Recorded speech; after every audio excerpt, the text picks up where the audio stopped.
There are few experiences in my life that have been more significant than my participation in sports. I'm most at home on the field of play where I am never too much, too rough, too loud. I've learned the lessons from the thrill of victory and the sting of defeat. And I've understood what it means to be an individual and still a team player. This is the opportunity I wish for boys and girls. It is only fair that we all get to play. On this episode of Shak, we have Sandra Osborne, attorney at law and president of the Barbados Olympic Association. Sandra is a Queen's Counsel of Barbados and a governance professional with over 40 years' experience. She is chair of the International Tennis Federation's Ethics Commission, an honorary legal advisor to the Commonwealth Games Federation, and chair of its Governance and Integrity Committee. She's also a member of the International Olympic Committee Women in Sport Commission, a member of the ITF Gender Equality in Tennis Committee, legal advisor to the CSC Tennis Confederation's Committee of Appeals, and deputy chair of the Barbados National Anti-Doping Commission Appeals Panel. Sandra was also awarded the Barbados National Honor of Silver Crown of Merit in 2006. I just want to say how pleased I am to have you as our guest, so welcome. Akelia, thanks very much for having me. I look forward to having a chat with you this evening. Thank you so much. So we should start with what is the role and the mandate of the Barbados Olympic Association and maybe your path to leadership of the BOA. And are you the first woman to hold the position of president? Okay. So the Barbados Olympic Association's mandate is given to us by the International Olympic Committee, and because we are a National Olympic Committee. And so, in a sense, we promote the Olympic movement within Barbados. Yes. We're responsible for fielding national teams for multi-sport games, and basically promoting the Olympic values and the Olympic movement. And I think that I just need to make the point that that has two components in terms of promoting the Olympic movement. Apart from the educational piece, which we do, they're the elite athletes and there's sport for all. So in a sense, we cover the entire gamut of sport. Okay. My leadership path, and then you asked me whether I'm the first woman. Well, yes. Let me deal with that first. I am the first, the first woman to hold this position, which has been male dominated. But I always tell people that I don't want to focus on the fact that I am the first female president. I want to say that I am the president who happens to be a female. Fair enough. Because I think that we as women have to stop defining ourselves. Men don't say that I'm a male president.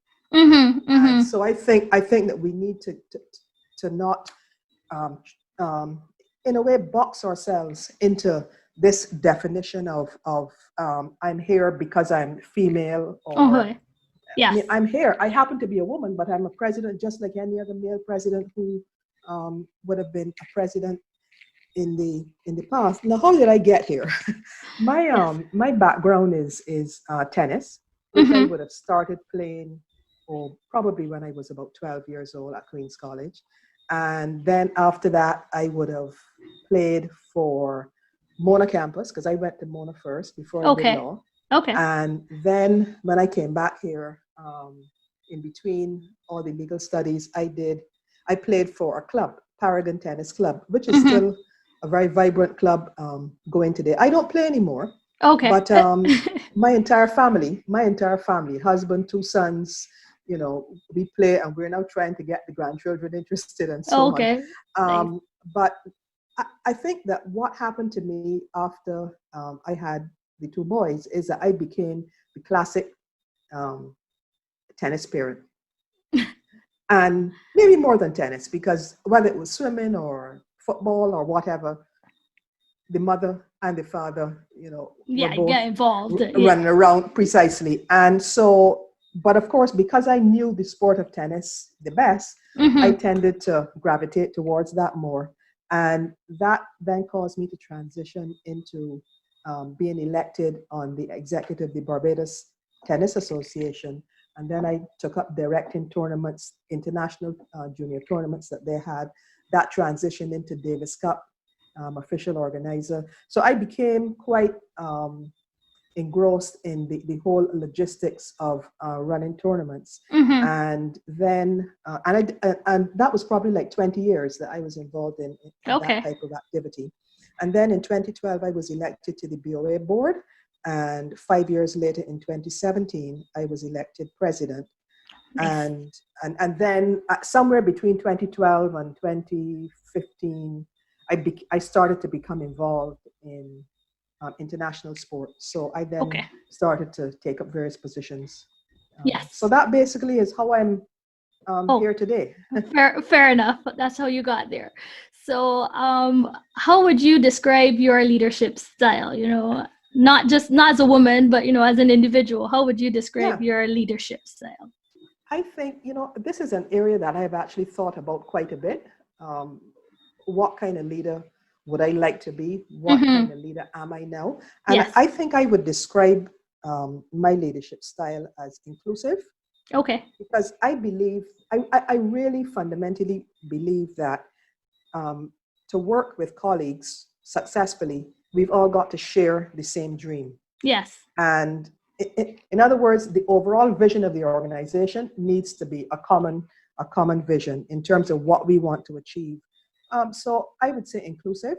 In terms of decision making, interestingly enough, even although I have done some psychometric testing and I tend to be a fairly dominant individual, the interesting thing is that I actually love discussion whenever we are having to debate on something so that we understand the rationale for a decision. And I like to be challenged, and I like to challenge so that, at the end of the day, I think that we've examined all the pros and cons. Yes. And I don't want people to agree with me because the president said so. Yeah. I don't want that because I don't agree. think that that is the best way to make a decision in the best interest of whoever you're making the decision in. So I would say that for me, building a team who is on board and who shares the vision and shares the dream is really the leadership style that I think, that I emulate. And I mean, to put it very graphically, I don't want to be going down a road and when I look behind me, there's nobody there. Yeah. The team has to be behind me. Yes. So, yes. Yeah. Mm-hmm. Okay, that's interesting. Perhaps, maybe you like that discussion and that debate. Maybe that's all part of being, your background as a lawyer.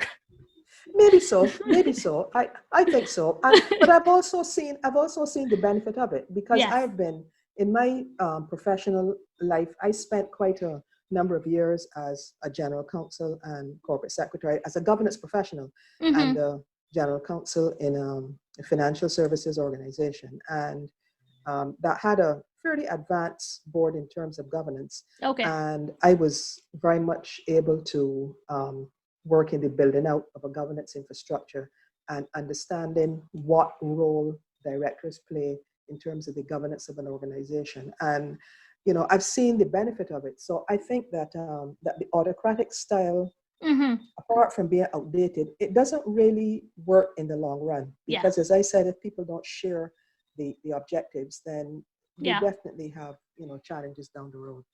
Yeah. So maybe you can share thoughts on, the importance or the key benefits of sport in general, and maybe in particular to women as well. But, interestingly enough, I think that any discussion on benefits of sport is not, in my view, a discussion that is gender specific.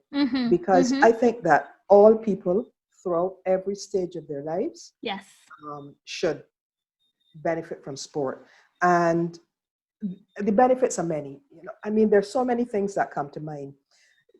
It's physical activity, and I think it's obviously good at the very basic level. It's good for our health. It promotes mental and physical well-being, and reduces the NCDs, all the things that we're being told all the time by the health professionals. But I think that in addition to that, and that when you get immersed in sport, it actually brings very positive change to people's lives, regardless of class and color and all that kind of thing, because it starts almost like a family unit. And the family unit doesn't have to be a nuclear family. It could be a grandmother, a single parent, anybody.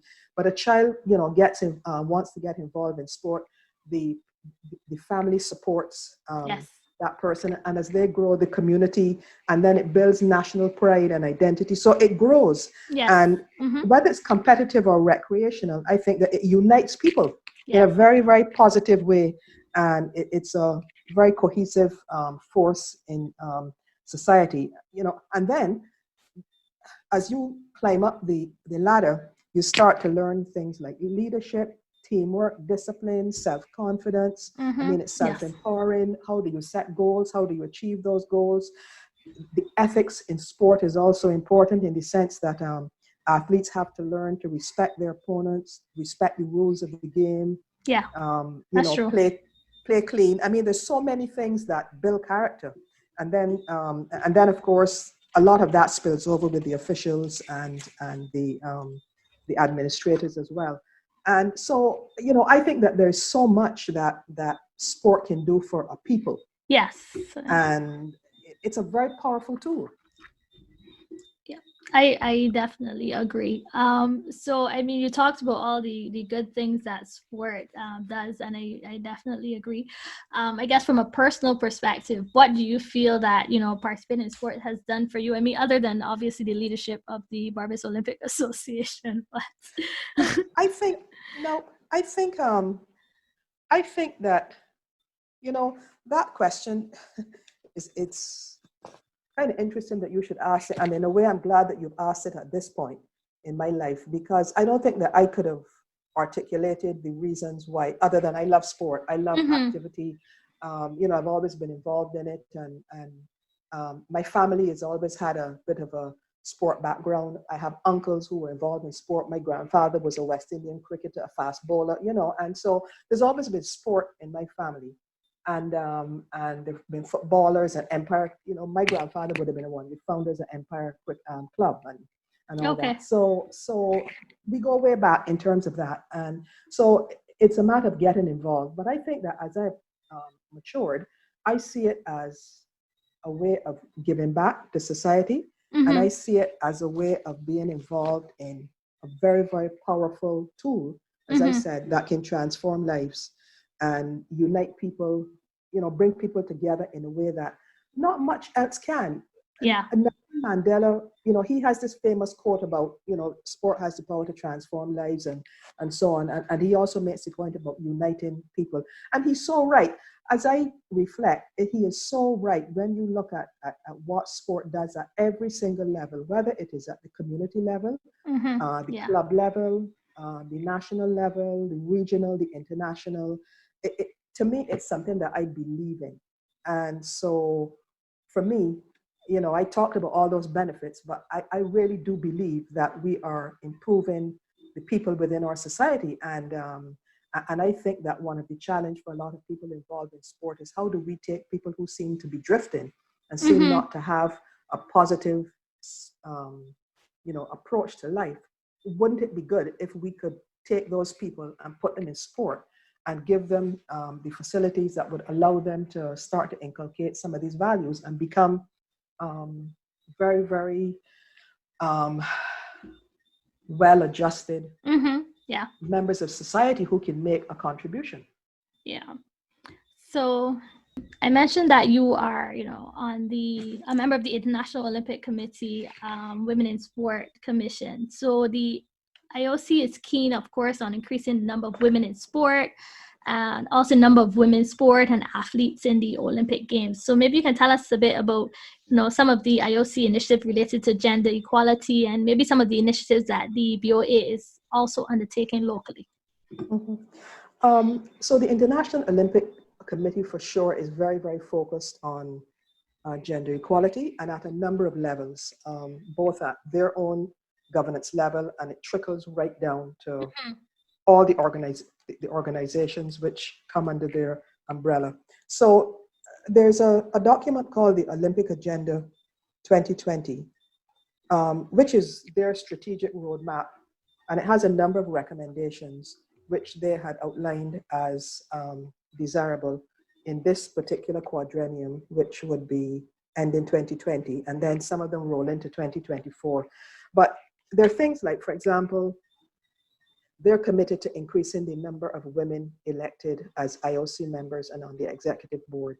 And in the Women in Sport Commission itself is doing some important work to progress the whole gender equality agenda under a review project that was done just a few years ago. So things like, for example, working towards making sure that there is equality in sports programs and participation. One of the things that that people don't even realize is that for many years, a lot of sport competitions, there were more men, there were more events for men, and there were more male competitors. Yeah. So we're trying to, we're trying to equalize that.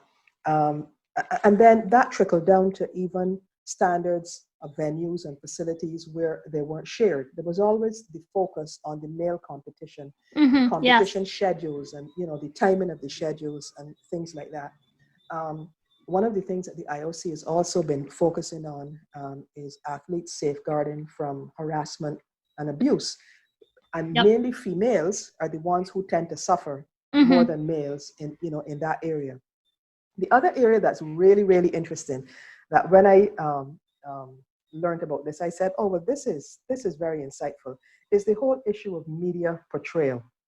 And the thinking behind that is that we don't even realize, it's almost like a cultural bias that's built in terms of how does the media portray women in sport? And the whole idea is we want to stop the portrayal as sex objects. And I mean, like volleyball, beach volleyball is a classic example of that. Where I need say no more, right? You get the point. I do. And right, so that's one of the areas that where you don't do this with men, so you need to stop it with women. And then things like like with international events, broadcasting in prime time, the males tended to get the opportunity to have prime time broadcasts, and the thinking behind it was, oh, the male events are more popular or more exciting or something. And then even equal broadcast time. So you may find that, and that could have been a function of the fact that there were less female events. But basically, the whole question of having equal broadcast time, and that links back to competition schedules and so on. Then some of the other areas would have also included things like increasing the number of technical officials and coaches. And then and that's across the board. And then at the National Olympic Committee level, increasing the numbers in executive positions and leadership positions, and also with athletes commissions. And then all the National Olympic Committees have to have women, or it is recommended that you have women in sport commissions, and there's some assistance given to those commissions. And their agenda is to push equality with a number of initiatives. So, for example, in Barbados, we've had a commission for a number of years, and we do things. I mean, just an example, we've done leadership conferences, workshops. We have a Play Like a Girl program where we bring in young girls and try to increase participation in sports. So, there are a number of things that we have done. So that kind of just gives you a sense of how much the IOC is invested in promoting women and girls in sport. You did mention, just now in terms of Play Like a Girl and kind of encouraging girls to play sport and things like that. So I was just curious, in your experience, have you found that, like traditionally what we would call feminine stereotypes, cause girls to abandon sport or not want to take up certain sports? So just wondering. I would say yes and no. I mean, it is obvious that the barriers to certain sports are breaking down. And I think that the two best examples are cricket and football, because women's cricket and women's football have really, really taken off. And so, I think that there's progress there. But then the other issue that you raised, which is the whole question of women abandoning sport entirely. Yes. It is still, I think that's still a factor. Uh, you still hear stories about girls stopping or not wanting to continue playing sports because of body image issues. They're getting too sweaty or whatever. But I think that the bigger issue for me is that we as sports administrators need to make sure that we create a level playing field in which women feel that they are valued, just as valued as men, and they should feel just as secure in terms of, um, trying to pursue a career in sport. Now, we know that has its challenges because um, you can't have a conversation about women in sport without talking about the family responsibilities that women Yes. have. Yep. And, I mean, and it's a fact. We bear children.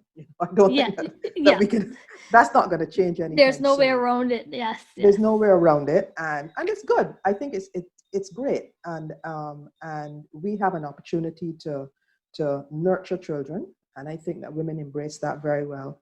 So the social reality for most women is that at some point in time in your life, you've got to take time off to give birth and spend a little time, if you can, raising the children. And in particular with single parent families, the economic challenges around that can be particularly challenging. Yes. So those things have an impact on women's ability to maintain a sports career over a protracted period of time. But to be realistic, it can be done, but only in certain circumstances. And those circumstances are if the athletes have a strong support system. That is true. So if you have a strong support system, you can return to sport relatively quickly. Yeah. Yep. The international examples are Serena Williams, Shelly Ann Fraser-Price. They were able to have children and go back to playing. And there are many other women who do it. But the point is that there has to be somebody who is a part of that support system, whether it's the man in your life, whether it's your mother, whether it's the grandmother, the aunt, the sister. Somebody has got the daycare, I mean, there's so many, but that village, in a sense, has got to be able to support you if you are going to get back into sport. So what I have found has happened, and when you look over the years, is that many females have to make that rather difficult decision. Yes. That when they're going to have children. So athletes, it's a very deliberate decision. When am I going to have the children? When and if can I take a break to raise those children before I get back out?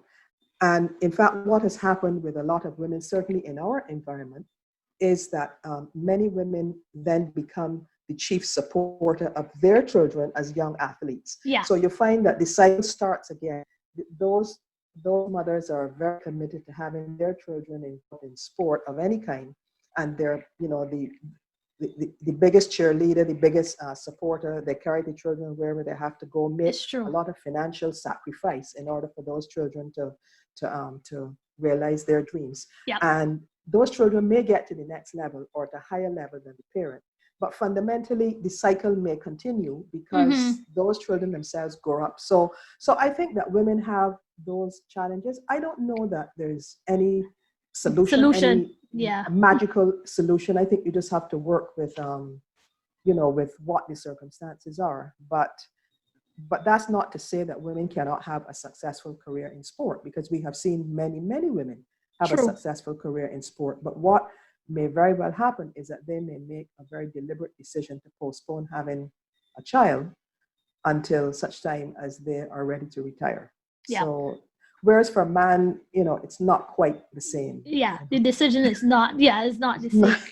Yeah. But I agree with you, I don't know what the solution is, but it definitely is one of the ways I have seen that, the various sports more or less hemorrhage talent, Sometimes we see such promise and, but hopefully, one never knows. Hopefully there's something that we can work out to kind of keep these women in sport. Sport. But that being said, I think that we still have to be very grateful that there are a lot of women in, like, take for example, sports like netball, sports like hockey. Mm-hmm. You know, you still see a lot of women who are mothers involved in Yes. some of these sports, and maybe what they have done is had their children and come back out to play. So that can happen. But the Yeah. thing is that if you are on a trajectory to a, a podium finish, a real elite high performance athlete, and you take that break, you know, Yeah. it may never be the same. True. It may never be the same. So I mean, it's not all gloom and doom though. I wanted to kind of comment on some important milestones recently where I saw that, you know, there's equal pay for the Brazilian and English women's football teams. So Mhm. I feel like that was interesting. So I was just curious if you're like, you feel satisfied that we're making kind of meaningful progress when it comes to an equal investment, you know, across the genders in terms of some of the things that we talked about in terms of Yeah. match scheduling and prize money and, you know, funding and that kind of thing. If you feel like we're making good I don't progress. know. I think it's slow. I think it's slow, and but you're right that that we've seen certain sports acknowledge that unequal prize money is discriminatory, and you Mm-hmm. know, and fundamentally these inequities are examples of discrimination and Yes. inequality. That's really what they are, because you're Mm-hmm. discriminating, against somebody on the basis of their gender. Yeah. But so yes, there's progress been made, but I still think that in There. itself is not the end of it, because as I mentioned earlier, the whole question of the match scheduling and the Mm-hmm. broadcast Yep. time in prime time, and and so um, and we talked earlier as well about fair and balanced portrayal within the media, Yes. and and so I think that it's something that is in transition, and I'm Mm-hmm. sure that as time goes on, things will change, Yes. and then I mean the other thing that we also need to remember as well too is that we said earlier that one of the things that we recognize is that there are fewer female coaches and officials, Mm-hmm. and so it's not just an athlete issue, it's also access. Do the females have at the same access to these opportunities as the males? And I'm not just talking about access to training or access to certification. I don't think that is as much of a concern as access to getting picked, access to getting selected for the big match, Mm-hmm. and therefore building up your CV. And so there are fewer women, and then you have those challenges as well. Yeah. So but the thing about it is that I believe in change, and I think that you have to recognize that anything in life, whether it's sport, whether it's business, education, whatever it is, that things change. And for example, right now in sport, we are seeing issues with this Rule 50, and athletes pushing back and saying, look, I want to be able to get on a podium and make a statement, Mm-hmm. protest. And Mm-hmm. of course, that runs counter to the IOC's um, policy of autonomy and staying out of Mm-hmm. any political issues. And I mean, it's such a powerful movement that one wonders where will it end? Who Yeah. will, because in other words, the pendulum may shift. Yes. And then the other big issue that we've not been talking about recently, but it's still there, is the whole Castor Semenya issue of Yes. gender identification. And where does that end up? Yep. Where are we going to end up with that? So the point I'm making is that these critical issues come up, and I think that you see movement. Some are Mm-hmm. slower than others, but I never say never to anything, because I think that you know Fair things enough. change. Fair Yeah. enough.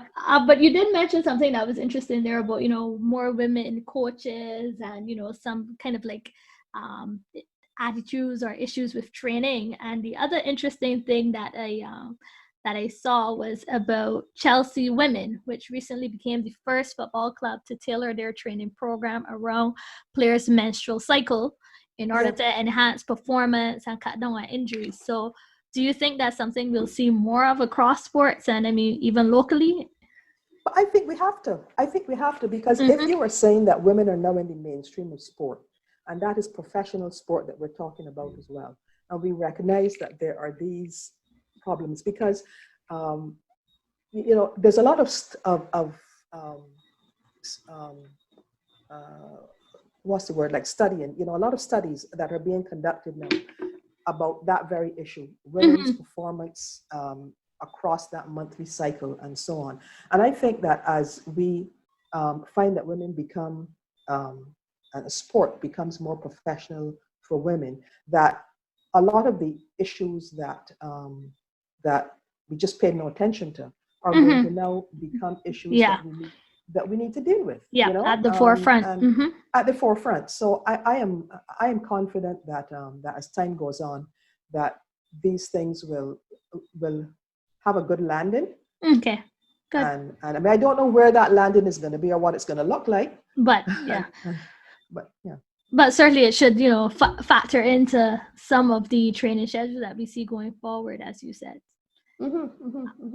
So we've talked about the importance of gender diversity so far, but I know recently you were appointed a director of the board of the Commonwealth Games schedule for 2022 after the president of the Commonwealth Games Federation, Dame Louise Martin, kind of quit, based on some concerns that were raised in terms of lack of racial diversity. So I just wanted to, maybe find out what your feelings are about that, or your feelings about the appointment, or if you have a specific goal in mind now that you've been appointed. Well, first of all, I think I need to just maybe take one step back before I take two steps forward. To say Okay. that I think it's important to understand the context in which Dame Louise tendered her resignation, which Mm-hmm. I thought, by the way, was a tremendous show of leadership on her part. Mm-hmm. Now, the organizing committee of the games is basically the responsibility of the city, of the whole city. Mm-hmm. So yes, the Commonwealth Games Federation, which is the major event organizer, has representation on various boards within the structure of the host city organization. But I think that the Commonwealth Games Federation felt that diversity was an issue, and um, and so she made this stand. But I Mm-hmm. think that we have to look at this whole question in terms of diversity in governance. Mm-hmm. Mm-hmm. It is not simply an issue of race or anything like that, because at the end of the day, the Commonwealth Games Federation has a responsibility to make sure that any appointment that they make is an appointment that is justified, and that the person is qualified for the position. Yeah. So I say that to say that the issue of diversity in governance is really about making sure that you have the best blend Mm-hmm. of people on the board, to make sure, coming back to the point that I made about having robust discussions from different perspectives and Yes. challenging Yes. each other, because if you have everybody who went to the same school, who look Mm-hmm. alike, who are within 5 years of each other, they're going to all say the same thing. It's like the group think mentality. Yes. So in a way, what you're doing is breaking out of that group think mentality. Not only are you representing your stakeholders, but at the same time, you are creating an environment in which diversity it is really diversity in perspectives, Mm-hmm. because my perspective on something is going to be fundamentally different from somebody who has grown up in a completely different environment. Yeah. And so that's how I prefer to articulate, and to characterize This this particular. appointment. Okay. Yeah, and I mean, and the fact is that I would have been working with the Commonwealth Games Federation now for about 5 years, so I know what their values are, and Mm-hmm. I know what they're seeking to achieve, and I mean, I don't know very much about the city of Birmingham, and I mean, I've been there a couple of times, and I've obviously on the board, and I'm attending meetings, and there's a lot of information that I will be absorbing. But the Mm-hmm. point is that at the end of the day, it's a game, in a different city, and every game has some unique features, but Yeah. there's always that common thread going through it. So I am very reluctant to put this within the context of, in terms of the timing of it, to say that this is um, you know a thing about adding um, people of color to a Okay. board, because I fundamentally object to anybody suggesting that I'm on a board because of my color. Fair enough. I would like to believe that I'm on my board because I have the competencies and the attributes that qualify me to be Yeah. on the board. So that's my Fair enough. perspective on that. Fair enough. So this has been a hard year for sports, I would say, the sports community and fans. And you were talking about the Commonwealth Games, but, I'm just wondering if you're feeling positive and optimistic about the Olympics next year. I'm just curious. Yeah. Okay. So it was interesting. When COVID started, I think everybody in the world felt that this was a 9-day wonder. We Mm-hmm. felt that, we're going to be locked down for 2 weeks. And then when the 2 weeks came, it turned out we were locked down for 2 more and 3 more, and it went on and on. And even though we have reopened, COVID is Mm-hmm. still with us. Yeah. I mean, if you just look at Barbados and look at the number of cases that we have had since we've reopened, it is clear that COVID is still very much with us. And that's the case across the world. So I think that the challenge for the Olympics, for Tokyo 2020, which is going to happen in August 2021, 2021. Mm-hmm. and for any sporting event. So it doesn't have to be a multi-sport thing. It could be a World Cup, Mm-hmm. anything, any Yeah. event, I think has got to now recognize that this is a part of the environment in which we operate. This COVID threat, risk, whatever you want to call it, is something that's here to stay. So in the same way, for example, that security has become a major issue in large events. Mm-hmm. Security Yeah. has taken on more and more of an important thing because of the societies in which we live now. I think that the risk of COVID and the risk of transmission is a risk that now has to be managed. Mm-hmm. So you're going to find that I would be very surprised if any games, and there are a number of games coming up in 2021. Apart from the Olympics, there's the Junior Pan Am Games in September. The Caribbean Games are in Guadeloupe Mm-hmm. in July, and then we roll into 2022, and we have the Commonwealth Games in Birmingham. Right. 2022 would be the CAC Games as well, but of course Panama just pulled out, so they're trying to get another host. And then 2023 are the flagship Pan Am Games and Yes. so on. So the point I am making is that all of these organizations, I think, are going to have to make sure that we can have these games. Now, I don't know what the games are going to look like. Mm-hmm. I don't know. I don't know if the stadia are going to be Full with 40 or and 50,000 people. Yes. I have no idea. But Got the it. point is that I think that we can't stop and say, well, we're in lockdown. We can't do that for 3 years or Mm-hmm. 4 years or whatever until the vaccination comes. So until the vaccination comes, I think that there has to be, that planning around this major threat. And then even if a vaccination comes, the question is, will it reach everybody in the world? Yeah. So the point I'm making is that the vaccination may not solve the problems miraculously, and it may solve a large part of the problem. So the point I'm making is that this is now the landscape. This is the landscape in which we live in, and I think that and in a way it's kind of scary because I agree. it's kind of scary because we know how easy it is to to catch it. Yes. And we also know, yes, there are precautions that you can take, but with the best will in the world, there's a slip, there's something happens, and Yeah. we're so gregarious as a people that we touch surfaces, and we touch Mm-hmm. things, and we pass things, and we share things, and so it's it's gonna be a big one. But Yes, I think it'll be life has to go on. fair enough. So lastly, maybe you could leave us with, what you hope to have achieved by the end of your tenure at the BOA, whenever that may be. Just Yes, what? whenever that may be. Exactly. So I had mentioned a short while ago about why I'm involved in sport.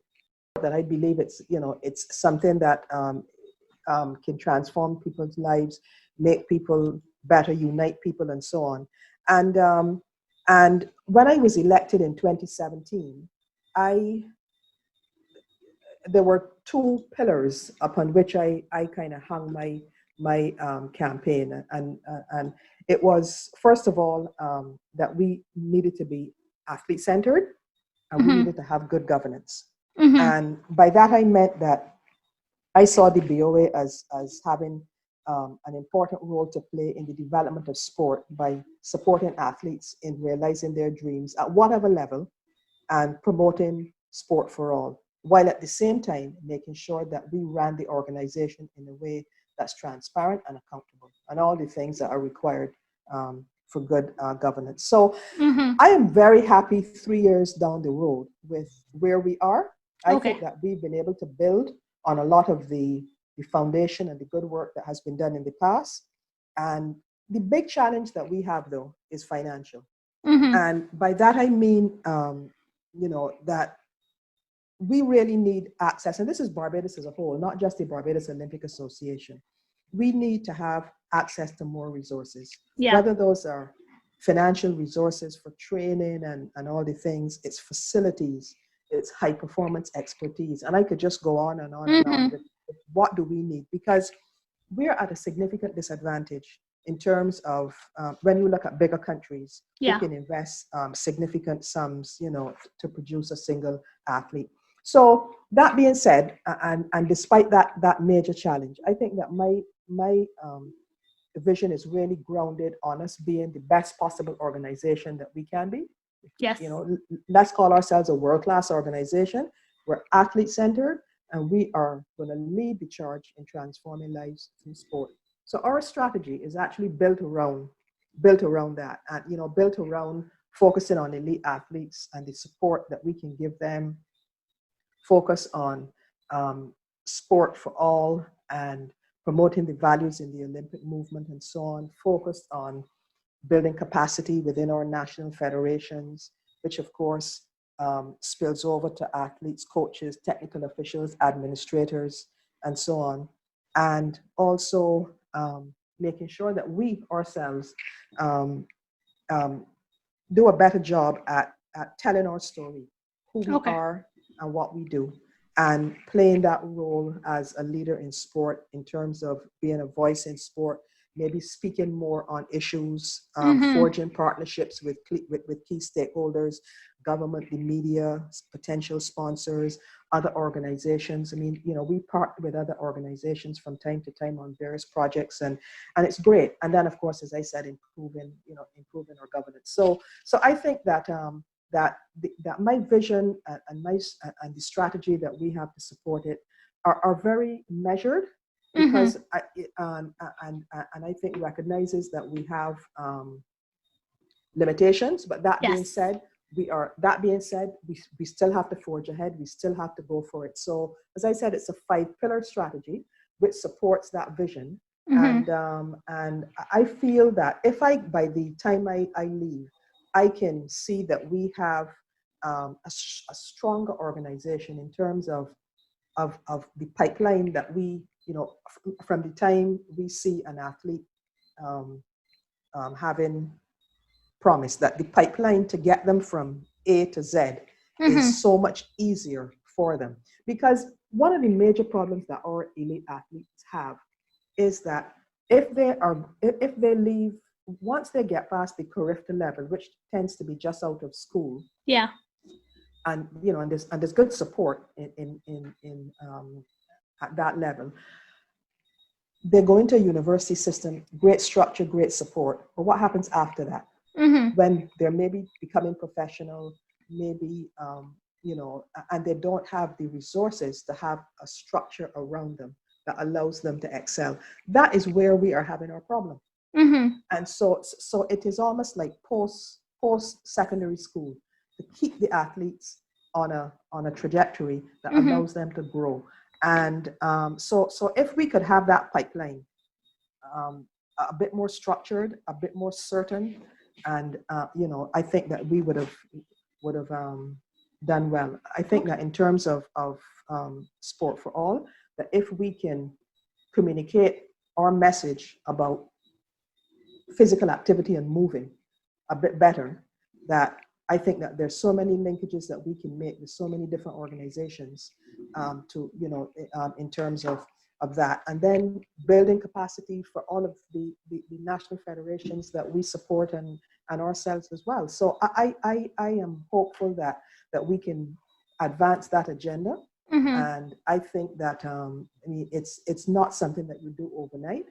And I think that, as I said, you've got to build your team and have your team move along with you. And I'm very happy with how we are working together. And I'm very hopeful that we will be able to produce to produce some more medals for Barbados at the end of the day.